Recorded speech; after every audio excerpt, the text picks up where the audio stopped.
إن الحمد لله نحمده ونستعينه ونستغفره ونؤمن به ونتوكل عليه ونعوذ بالله من شرور أنفسنا ومن سيئات أعمالنا من يهده الله فلا مضل له ومن يضلل فلا هادي له وأشهد أن لا إله إلا الله وحده لا شريك له وأشهد أن نبينا وسيدنا محمدا عبده ورسوله صلى الله عليه وعلى آله وصحبه وسلم تسليما كثيرا يا أيها الذين آمنوا اتقوا الله حق تقاته ولا تموتن إلا وأنتم مسلمون يا أيها الناس اتقوا ربكم الذي خلقكم من نفس واحدة وخلق منها زوجها وبث منهما رجالا كثيرا ونساء واتقوا الله الذي تساءلون به والأرحام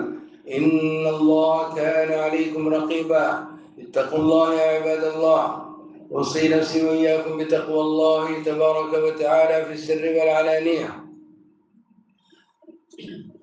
أيها الإخوة الكرام، إن ذكر الله عظيم. ذکر اللہ عظیم، اللہ کے ذکر بہت عظیم نعمت ہے. اللہ کا ذکر کرتے رہنا چاہیے، یہ گناہوں سے بچاتا ہے اور اللہ تعالیٰ کے تقرب حاصل ہوتا ہے. جاء ورد في بعض الآثار أن موسى عليه السلام قال يا ربي علمني دعاء أدعو به قال قل لا إله إلا الله. موسیٰ علیہ السلام نے اللہ تعالیٰ سے دعا کی، اللہ مجھے ایسی دعا بتا دیجیے کہ میں اس کے ذریعے آپ کو پکاروں، دعا کروں. اور میں لا الہ الا اللہ کہوں.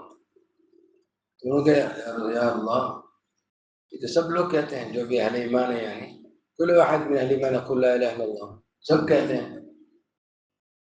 تو ارشاد ہوا کہ لا الہ الا اللہ اتنا وزن والا ہے کہ 7 آسمان اور 7 زمینیں ایک پرلے میں رکھ دی جائے، اور لا الہ الا اللہ ایک پرلے میں رکھ دیا جائے تو لا الہ الا اللہ بھاری ہو جائے.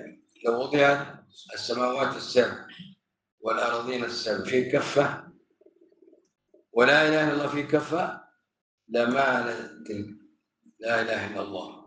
هذه الكلمة ما ثقلت. یہ کلمہ اتنا عظیم ہے، ایک مرتبہ لا الہ الا اللہ کہنے کا ثواب اتنا عظیم ہے. آپ کو معلوم ہے آسمان و زمینوں کی وسعت، زمین اور آسمان کے درمیان 500 سال کی مسافت ہے. بین السماء والارض مسیرۃ 500 عام. پھر ہر آسمان کتنا موٹا ہے؟ جتنا آسمان اور زمینوں کے درمیان فاصلہ ہے.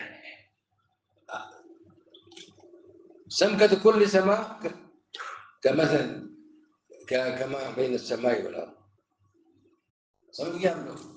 آسمان اور زمینوں کے درمیان، پہلے اس زمین اور آسمان اول کے درمیان اتنا 500 سال کی مسافت. پھر ہر آسمان اتنا موٹا ہے، پھر ہر 2 آسمانوں کے درمیان اتنی مسافت ہے، پھر ہر آسمان اتنا موٹا ہے.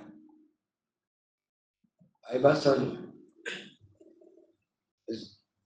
اور بعض آثار سے معلوم ہوتا ہے کہ اس کے اوپر پھر پانی سمندر ہے. اوپر پھر سب سے اوپر اللہ تعالیٰ کا عرش ہے.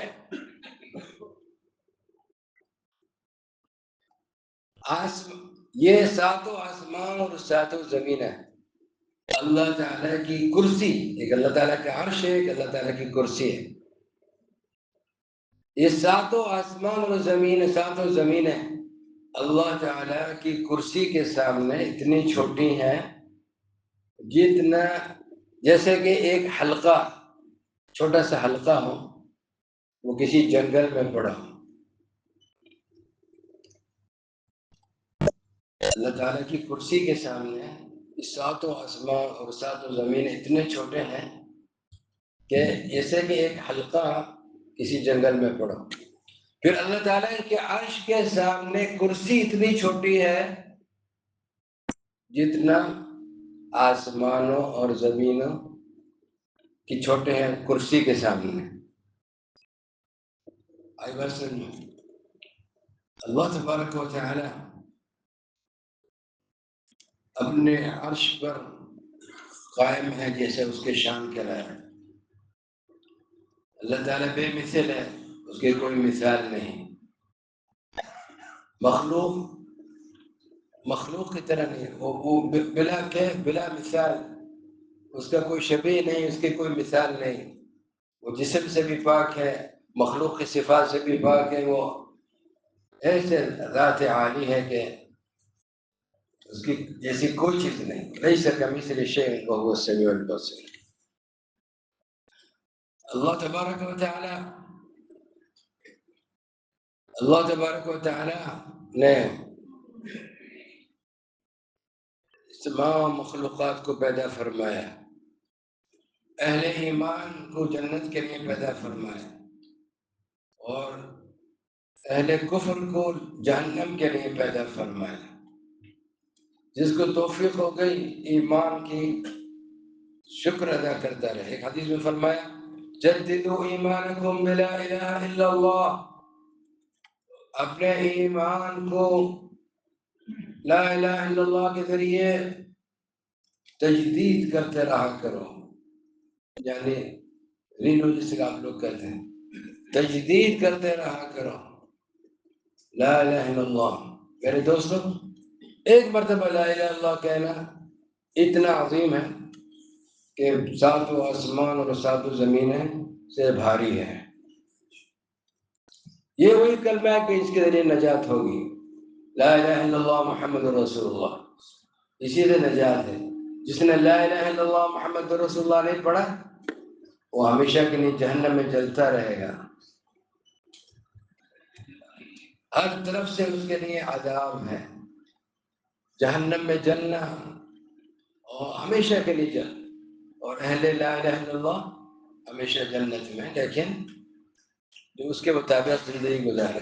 جس نے لا الہ الا اللہ محمد رسول اللہ کہا لیکن اس کے مطابق عمل نہیں کیا تو اللہ تعالیٰ کیا اس کا کوئی وعدہ نہیں ہے کہ اس کو عذاب دے کے جنت میں داخل کریں یا معاف کر دیں؟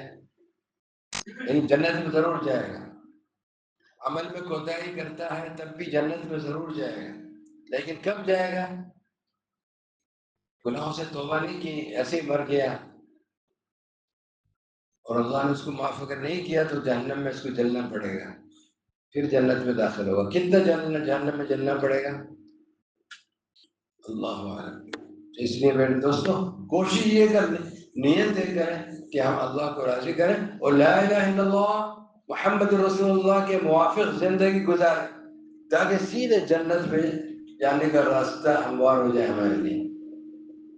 ہاں میرے دوستوں، جہنم جو ہے نا یہ کیا ہے کہتے ہیں، ایک روایت میں آتا ہے کہ دنیا میں سب سے نعمتوں والا شخص جہنم کے قریب کیا جائے گا، ایسے کر کے ذرا سے دھوکہ دے کے نکالا جائے گا. اسے پوچھا جائے گا کہ تجھے کوئی کبھی عافیت نعمت پہنچی ہے؟ کہتے نہیں، کبھی نہیں، کبھی خیر دیکھی نہیں، کبھی عافیت دیکھی نہیں، ہمیشہ تکلیف. سب سے زیادہ نعمتوں والا دنیا میں، کیونکہ جہنم ذرا سے ایسے دیکھے دھوکہ دے اس کو نکال لیا، سب بھول گیا. اور دنیا میں سب سے زیادہ جو تکلیف میں رہا ہو اس کو ذرا سے جنت میں یوں داخل کر کے نکالا جائے گا کہ تبھی کوئی تکلیف پہنچی گئی، کبھی کوئی تکلیف نہیں پہنچی. آئی بات سمجھ میں؟ جنت ایسی نعمت ہے اور دوزخ کا یہ اتنے بڑا عذاب.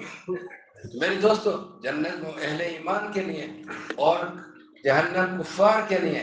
لیکن اہل ایمان کتنے ایسے ہیں جو سیدھے جنت میں جائیں گے جنہوں نے لا الہ الا اللہ محمد رسول اللہ کے مطابق زندگی گزاری، اور کتنے ایسے ہوں گے کہ جو جہنم میں جائیں گے اپنے اعمال کی وجہ سے.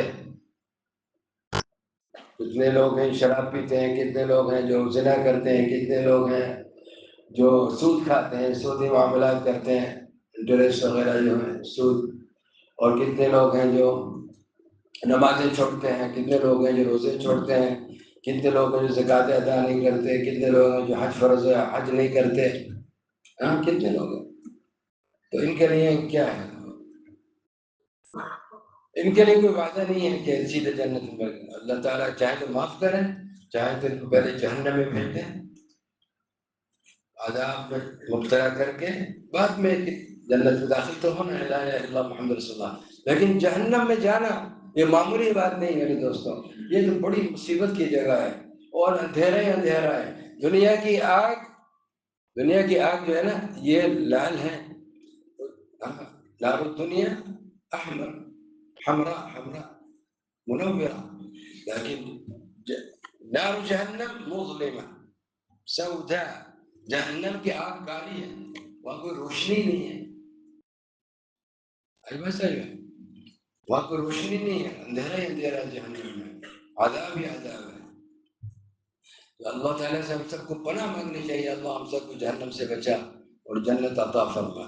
اور یہ دعا اور یہ پھر عمل اس کے مطابق کہ وہ عمل کریں جو سیدھے جنت میں لے جائے، سیدھے جنت میں لے جائے.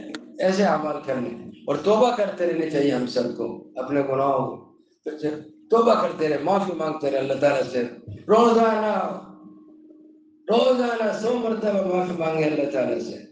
میرے دوستوں معافی مانگتے رہے، اللہ ہم کوتاہی کر رہے ہیں ہمیں معاف کر دے، معاف کر دے. استغفار کرتے رہے، معافی مانگتے رہے. ہاں میرے دوستوں اس کو لازم ہو رہی ہیں، اعمال صحیح ہونے چاہیے ہمارے، اور استغفار توبہ لازمی روزانہ.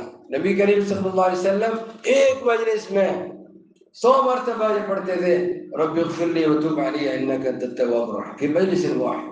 كان النبي عليه الصلاة والسلام يقول في مجلس واحد رب اغفر لي وتوب علي انك انت التواب الرحيم 100 مرة في مجلس واحد. 100 مرتبہ ایک مجلس میں یہ پڑھتے تھے اللہ مجھے معاف کر دیجیے، میری توبہ قبول کر لیجیے. جبکہ نبی پاک صلی اللہ علیہ وسلم تو ظاہر ہے کہ معصوم تھے، ہر وقت اللہ تعالیٰ کی طاعت میں تھے، پھر بھی استغفار بھی کرتے رہتے تھے، توبہ کرتے رہتے تھے. امت کو سکھا کر گئے، ہمیں سکھا کر گئے. میرے دوستوں خوب استغفار توبہ کرنا، روزانہ 100 مرتبہ استغفر اللہ واتوب الیہ. بارك الله لي ولكم في الكتاب والسنة ونفعني وإياكم بما فيهما من الآيات والحكمة. أقول قولي هذا وأستغفر الله العظيم لي ولكم ولسائر المسلمين من كل ذنب وخطيئة فاستغفروه إنه هو الغفور الرحيم.